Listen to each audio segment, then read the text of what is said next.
J'ai une amie à moi, on est tout le temps ensemble, mais quand il y a ses amis qui viennent, elle me met carrément de côté et puis elle parle avec ses autres amis.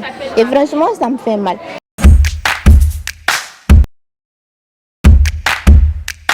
Pour moi, le chagrin, c'est une situation qui arrive, qui te met hors d'état de toi-même, qui te brise, si on peut le dire, qui te brise ton cœur, qui te rend différent de ce que tu es d'habitude. C'est le mal que la personne ressent après une trahison ou une déception.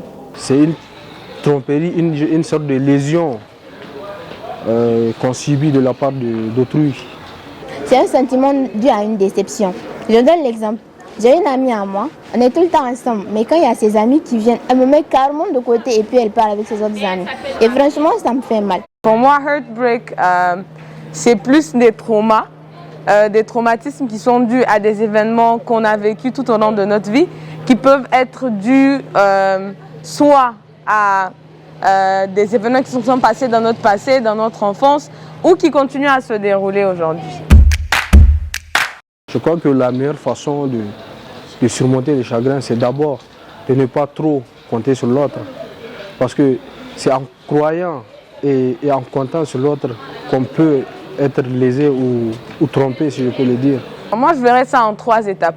La première étape, c'est déjà reconnaître le fait qu'on est dans un chagrin, qu'on se retrouve dans un trauma. La deuxième étape, c'est l'acceptation. C'est-à-dire qu'il y a des gens qui savent qu'ils sont dans l'état, mais qui ne veulent pas l'accepter. La troisième étape, c'est l'étape où on essaye de se réconcilier après avoir accepté ce chagrin. Reconnaître que tu as un chagrin, prier beaucoup. Pour moi, la prière, ça marche beaucoup quand tu as des chagrins.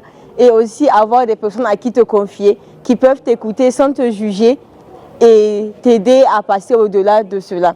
Faire aussi plein d'activités pour se divertir. Alors, pour vivre et surmonter le chagrin, la méthode la plus simple, c'est de se concentrer sur soi-même, de se dire que c'est que des futilités et qu'il y a mieux. Facile à dire, mais pas facile à faire. Mais on peut se concentrer sur soi-même, se mettre plus en valeur. Et comment réagir après avoir été ghosté? Je continue ma vie. Waouh, ghosté. Franchement, on se sent marginalisé et ça fait tellement mal. Mais moi, quand je me fais ghoster, je me renferme sur moi-même et puis je passe mon chemin. ignorer carrément la personne, faire comme si la personne n'existait pas, comme la personne l'a fait. Comment réagir après avoir été ghosté? Ghost aussi. Comment savoir qu'une personne est en chagrin? Je dirais que ça dépend.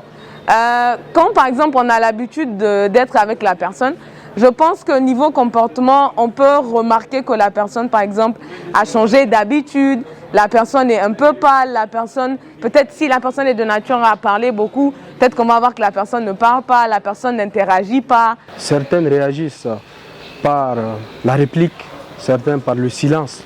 Déjà, rares sont les gens qui savent cacher leur chagrin. Parfois, ça se lit sur le visage, d'autres ils se renferment sur eux-mêmes, d'autres ils se décalent carrément du public. Ces habitudes peuvent changer. Si cette personne arrive à bien camoufler, je me dis qu'on ne peut pas savoir. Mais si c'est une personne qui a un visage expressif et qui n'arrive pas à cacher ce qu'elle ressent, tu peux le savoir, tu peux le sentir aussi. Du coup, être là pour cette personne et l'aider autant que tu peux. Genre toujours avec un mine très... Non, pas ça.